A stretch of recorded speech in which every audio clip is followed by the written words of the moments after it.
I'd like to call this meeting to order. This is the Committee on Legislative Management. Good afternoon, everyone. Today, I'm Nadine Nakamura, Chair, and we have Vice Chair Representative D. Morikawa. Members Representative Lauren Matsumoto is here. Today is Wednesday, March 20th, 2024, a little after 3 p.m., and this is Conference Room 312, and also this meeting is being accessed via video conference, the state capitol. Today we have 4 items on our agenda, our amended agenda.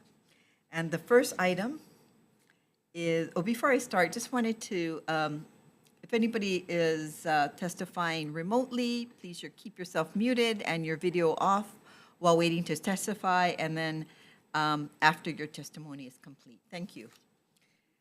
So the first item on our agenda is HR 119 and HCR 138. This is requesting the Legislative Reference Bureau to study the implementation of a year-round legislature. First to testify is Lynn Matuso. If she's here, she's in support, not present. Okay, is there anyone else that wants to testify on this measure?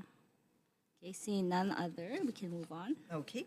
The next item on our agenda is HCR 201, establishing a candidate advisory committee for the nomination of the auditor, ombudsman, and Legislative Reference Bureau director.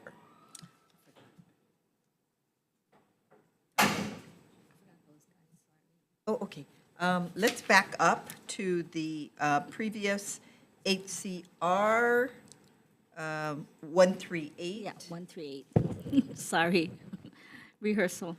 HCR 138, we have LRB, Charlotte Carter Yamauchi, with comments. Not present.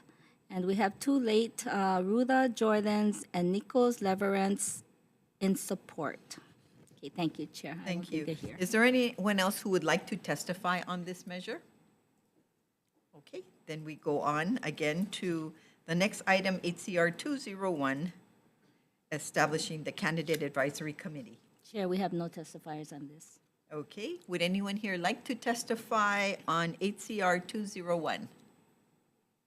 Okay, see none, we can go on to the next item, HCR 222 and HR 202, requesting the Legislative Reference Bureau to conduct a study to determine the implementation and standards of various sexual health education policies within the Department of Education. Okay, Vice Chair, Chair. thank you. With comments, we have the Department of Education, not here to testify. We also have comments from LRB. They're not here also. In opposition, Cindy Ajimini, who is not here. And in support, we have Youngie Overly, Public Policy, Jen Wilbur. Oh, okay, I know she was here. She is in support. Gray Newarts, thanks for being here. Aloha mai kako o Gray Ko'inoa. I'm a high school junior. From elementary to now, I haven't received any sex ed in the classroom. There are certain grade levels where we're supposed to be taught about puberty and reproductive anatomy, like 5th, 6th, and 9th. My teachers didn't want to teach it or felt uncomfortable. Either way, I'm a junior, and many of my peers don't know what a uterus is. This knowledge is incredibly important for us to have, so that we know how to prevent STIs, unplanned pregnancies, as well as knowing our bodies and knowing how to properly communicate about our bodies.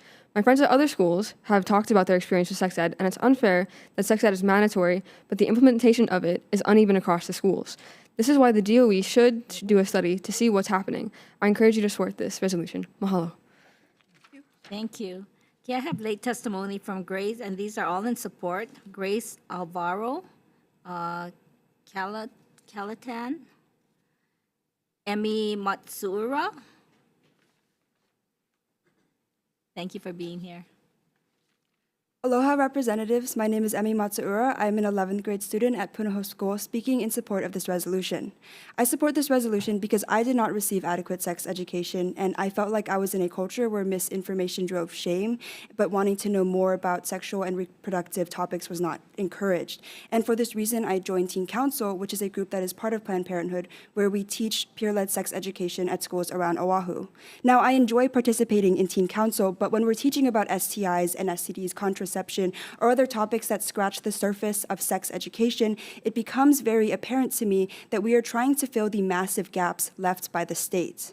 If the system is failing in teaching the basics of sex education, we are fighting an exhausting, impossible battle. It should not be the responsibility of us, the youth, to make sure our peers receive sex education. It is the state's responsibility. I want to emphasize that it is mandatory for the state to teach sex education. It is mandatory that this crucial information, which is necessary to reduce unwanted pregnancies, to lower rates of STIs, and to protect us, is taught. We have a right to this education, but currently it is not being implemented properly.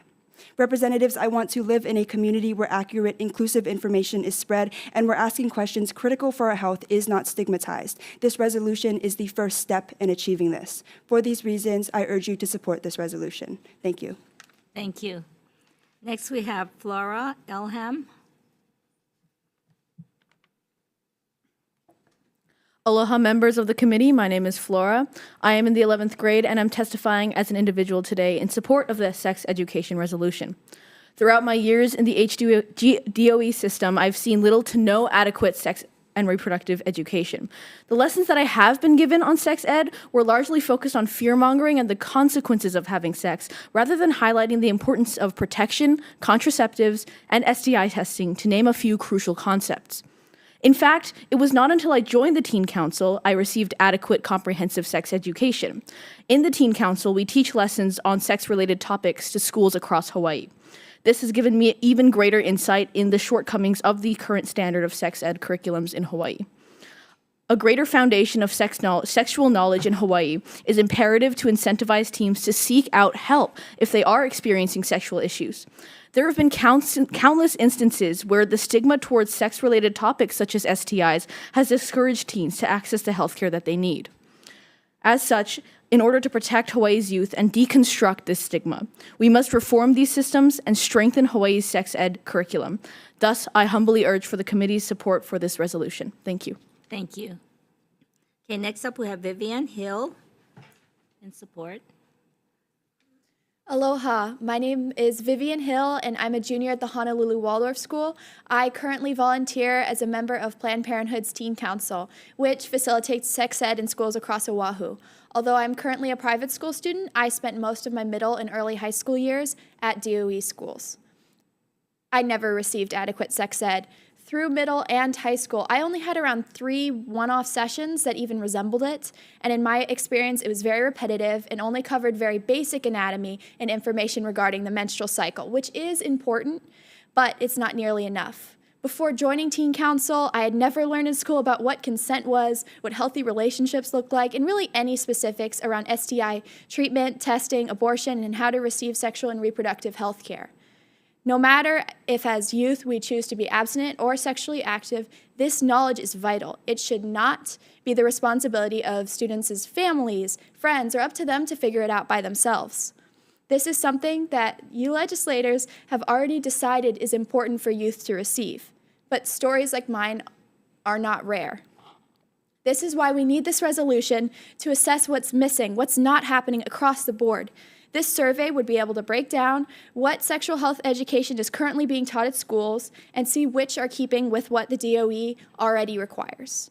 Like I mentioned in my written testimony, as a student and as a young person who is soon to graduate, go out into the world, vote, everything else, I want to go into it fully prepared. This survey is an important step to make sure that young people have all the tools they need to feel comfortable, safe, knowledgeable when transitioning into their adult lives. Thank you so much for the opportunity to testify. Thank you. Okay, we have Cerise Thomas in support, and Michelle Carlson also in support. For HR 202, we have Youngie Overly. She is in support. Is there anyone else that wants to testify on this measure? Okay, thank you. That's it, Chair. Thank you. And the final item on our agenda is HCR 45 and HR 34, requesting the Lieutenant Governor to establish a working group to consider providing childcare services at the Hawaii State Capitol. Okay, first up, we have Kathy Betts, Department of Human Services, with comments. Not present. Okay, Chris Caulfield, Democratic Party of Hawaii, in support, and also not present. We have on Zoom Louise Dugan, Vote Mama Foundation, in support. Are you there? Yes. Go ahead. Hi, how are you? Thank you so much. Good afternoon. My name is Louisa Dugan, and I'm submitting testimony on behalf of Vote Mama Foundation in strong support of HCR 45. Childcare obligations are one of the major factors families consider when weighing their decision to run for office and stay in office once elected. In many states, it costs more to send an infant to childcare than to complete a mortgage payment. This is not an expense working families can take on, especially when serving in the legislature. Vote Mama Foundation is breaking down the barriers that prohibit mamas from sustainably serving in public office. 85% of American women are mothers by the time they are 45 years old. But in 2022, moms of minor kids made up only 5% of state legislators. Nearly 4 million American women give birth each year, yet only 12 women serving in state legislatures gave birth in 2022, and just 3 of them were Black mothers. If we are not addressing the structural barriers that predominantly affect moms with minor children, we will never achieve full gender parity in state legislatures.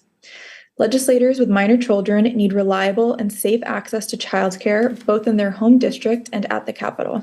However, the long hours and inconsistent schedule of legislative sessions impact the type of care that legislators can access in order to carry out their official duties. Just like millions of parents who struggle to find a safe and affordable childcare, legislators that are parents are often not able to find care that fits their individual needs and schedule when serving in public office. More than half the population lives in a childcare desert. When you factor in finding childcare providers in 2 locations for a constantly changing part-time schedule, securing childcare can be impossible. On-site childcare for state legislators should be available to better meet the needs of legislators and staff. At Vote Mama Foundation, we believe being a caregiver is a resume builder. We need folks in office representing the needs of everyday families. By making this one simple change, we can support young families and their need for safe and affordable care. Thank you for your time and consideration. I respectfully ask the committee to support HCR 45 and vote it out of committee. Thank you so much. Thank you. That's all the testifiers I have. Is there anyone wanting to testify on this measure? Come on up. If you'll state your name, please. Thank you, Chair. Committee members, my name is Cameron Hurt. I'm here representing Common Cause Hawaii. Common Cause, we're a good governance organization and we champion all things good democracy. One of the things that we love to see is a diverse candidate pool. We know that, though, that childcare remains to be a big struggle for many who want to get involved in their local politics. We think that by adding childcare on site will not only help diversify the candidate pool from those who will now be able to file to run, but it will also be a way that the state can build a relationship in partnership possibly with the Board of Education, in that we know that they host daycare classes now. What better way than to have these 2 bodies of state working together? We think this is a really great way for our state to be imaginatively bold and find a way to support not only working mothers, but even myself. I am a single father, adopted, made that decision to adopt as a single father. I had to take a 6-year break from my career because there was nothing that had childcare for my son. So we urge you to vote yes and move this resolution out of committee. Thank you. Okay, anyone else wanting to testify? Seeing no other testifiers, members, any questions? You have any questions? I have a question for Ms. Dugan, if you're still there.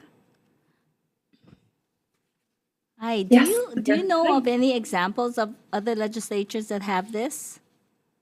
Yeah, so that's a great question, and that's actually research that we're undertaking right now to identify what's allowed where.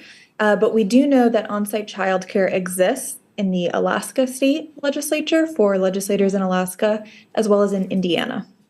Okay, no, thank you for that. I think this is something new, and I'm thinking that I don't really think we need a working group. We should be looking into this like right now as a legislature. So thank you. Thank you for being here. Yeah, thank you. Thank you for that comment. Happy to support that measure as well. Any further questions on this measure? And, I forgot to also ask that for the previous bill. So let's just back up to HR 119, HCR 138. Are there any questions regarding that one? Number 2, we had no one to testify. Number 3, HCR 222 and HR 202. Did any members have questions for the testifiers? I probably had for DOE, but since they're not here. DOE is not fine. here to answer the questions. LRB is not here. I did have, I have no questions. I think I really appreciated the testimony from the Teen Council. You all did a very excellent job, and I think you're very well prepared, and you will all be future legislators, I hope one day. Okay, so with that, I am going to call for recess.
Calling this meeting back to order.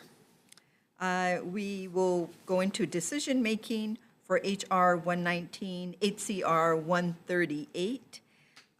We would like to, the chair is requesting that we approve this with amendments to address the concerns raised by the Legislative Reference Bureau.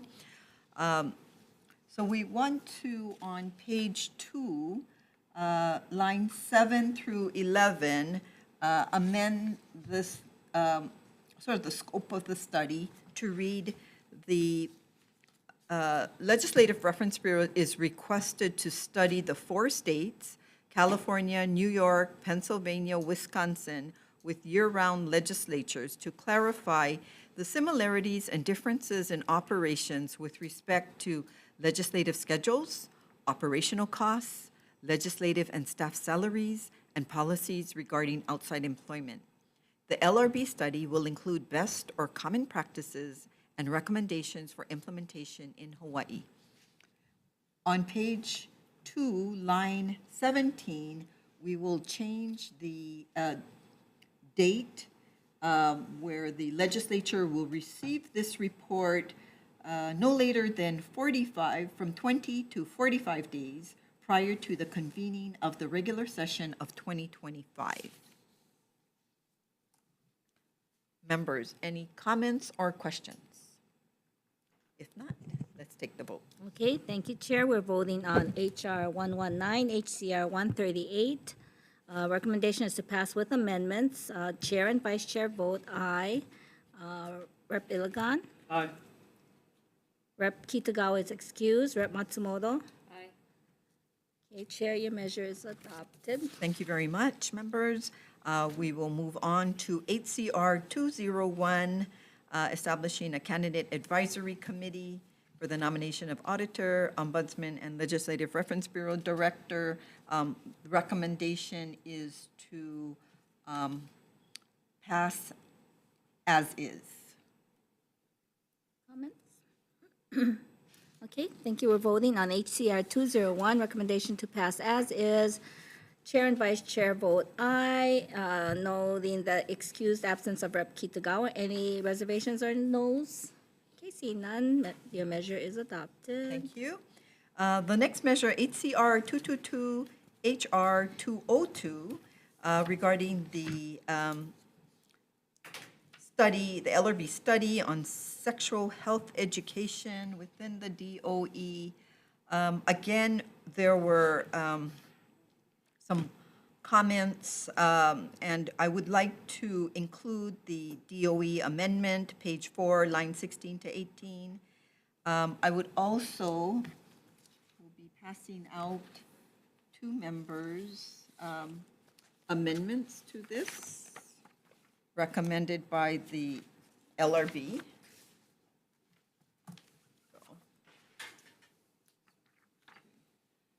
And I'm just going to read off some of the amendments. On page, hold on one second. Page 3. Page 3, line 37, instead of, we're going to cross out determine and add the word examine. Then on page 4, line 1, we're going to add a summary of responses to a survey to determine. And we're going to add on the same page 4, line 8, we're going to add key reasons why in Hawaii schools, 80% of grades 6, 7, and 8 are not receiving CDC-determined sexual health education topics, and why 52% of grades 9, 10, 11, and 12 are not being taught critical health topics.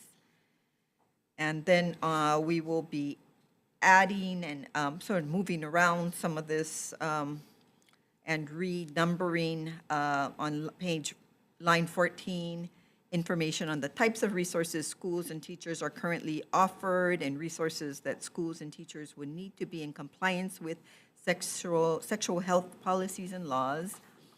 And then we are going to add on page line 19 on the same page, provided that the Department of Education is requested to assist the Bureau by distributing the Bureau's survey instrument to all department personnel involved with teaching, developing, or evaluating sexual health education curriculum, and delivering the completed responses to the Bureau by the date specified by the Bureau.